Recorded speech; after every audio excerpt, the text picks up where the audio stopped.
عبادت ہے کہ جس دن تمام مسلمان پوری دنیا سے ایک جگہ اکٹھے ہوتے ہیں اور ایک عظیم روحانی اجتماع ہوتا ہے۔ اور یہود و نصارہ کی تہوار کسی واقعے کے ساتھ جڑی ہوئی ہے یا کسی واقعے کی خوشی میں منائی جاتی ہے، لیکن مسلمانوں کی جو عیدیں ہیں یہ کسی واقعے کے ساتھ خاص نہیں ہے۔ عیسائی 25 دسمبر کو عید مناتے ہیں، اپنا تہوار، اپنی خوشی مناتے ہیں۔ ان کا نظریہ یہ ہے کہ اس دن حضرت عیسیٰ علیہ السلام کی پیدائش ہوئی ہے، اور یہودی جو اپنا تہوار مناتے ہیں ان کا الگ نظریہ ہے کہ حضرت موسیٰ علیہ السلام اور بنی اسرائیل کو اللہ تبارک و تعالیٰ نے دریا پار کرایا اور فرعون کو اس دریا میں غرق کیا، تو اس واقعے کے ساتھ ان کی عیدیں جڑی ہوئی ہیں۔ اور اس دن جو وہ عید مناتے، ہر سال اسی دن میں عید مناتے ہیں، اور ان کی عیدوں میں صرف اور صرف خوشی کا اظہار کرنا ہے، اور ان کی عید کے دن یہ کوئی دوسری عبادت نہیں کرتے سوائے خوشی منانے کے۔ لیکن مسلمانوں کو جو اللہ تبارک و تعالیٰ نے عیدیں عطا فرمائی ہے، یہ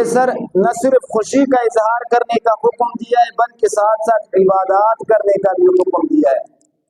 کہ جو مہینہ ہم پیچھے گزار کر آ رہے ہیں، اللہ تبارک و تعالیٰ نے عید الفطر ایک بہت عظیم عبادت کے بعد عطا فرمائی ہے۔ وہ عبادت ہے رمضان المبارک کے روزے، وہ عبادت ہے رمضان المبارک کی تراویحاں، وہ عبادت ہے رمضان المبارک میں قرآن مجید کو سننا اور سنانا، وہ عبادت ہے رمضان مبارک میں قرآن مجید کی کثرت سے تلاوت کرنا، وہ عبادت ہے رمضان مبارک میں روزے رکھنے کی، وہ عبادت ہے رمضان مبارک میں ذکر اذکار کثرت سے کرنے کی۔ اب ان عظیم و شان عبادات کی تکمیل پر اللہ تبارک و تعالیٰ عید الفطر کے نام سے ایک خوشی منانے کا مقرر فرمائے مسلمانوں کے درمیان۔ اور اسی طرح عید الاضحیٰ ہے،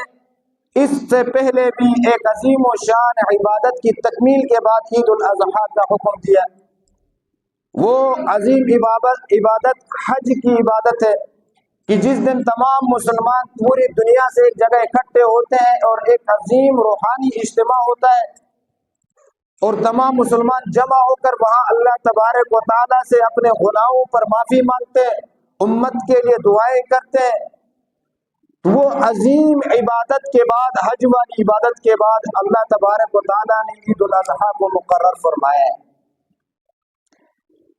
نہ صرف یہود و نصارہ کی جو تہوار ہے وہ کسی واقعے کے ساتھ جڑی ہے، مسلمانوں کی عبادتیں کسی واقعے کے ساتھ جڑی ہوئی نہیں ہیں، اور نہ صرف خوشی کا اظہار کرنا ہے بلکہ اس دن بھی مسلمان عبادت کر کے اللہ تبارک و تعالیٰ کا شکر ادا کرتے ہیں کہ الہ العالمین، اگر آپ ہمیں ہدایت نہ دیتے تو ہمارے اندر وہ استطاعت نہ تھی کہ پورے رمضان کے ہم روزے رکھتے، اگر آپ ہمیں توفیق نہ دیتے تو ہم رمضان مبارک کے دن میں روزے اور رات کو 20 رکعتیں تراویح، وہ بھی لمبی لمبی، اور پورا قرآن سننے کی ہمیں توفیق نہ ملتی، اگر آپ ہمیں توفیق نہ دیتے تو ہمارے اندر ایسی کوئی استطاعت اور ایسی کوئی طاقت نہیں تھی کہ ہم رمضان مبارک میں اس طرح کی عبادتیں کرتے۔ مسلمانوں کے لیے اللہ تبارک و تعالیٰ نے سال میں 2 عیدیں مقرر فرمائی، تیسری کوئی عید مقرر نہیں فرمائی۔ نبی اکرم صلی اللہ علیہ وسلم نے جب مدینہ منورہ میں ہجرت فرمائی تو وہاں پر 2 عیدیں منائی جاتی تھی، ایک کا نام نیروز تھا اور دوسرے کا مہرجان۔ یہ 2 عیدیں منائی جاتی تھی جو ایرانی مجوسی مناتے تھے۔ آپ صلی اللہ علیہ وسلم نے پوچھا کہ آپ کیا کر رہے ہیں، تو انہوں نے کہا کہ زمانہ جاہلیت میں یہ 2 عیدیں منائی جاتی تھی، ہم بھی وہی عیدیں مناتے ہیں۔ تو آپ صلی اللہ علیہ وسلم نے فرمایا کہ زمانہ جاہلیت والی عیدوں کو چھوڑ دو، اللہ نے اس کے بدلے آپ کے لیے بہترین 2 عیدیں، ان عیدوں سے بھی بہترین 2 عیدیں عطا فرمائی ہے، ایک عید الفطر ہے اور دوسری عید الاضحیٰ ہے۔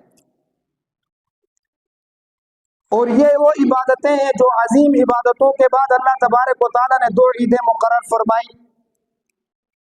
روزہ رکھنا، تلاوت کرنا، ذکر اذکار کرنا،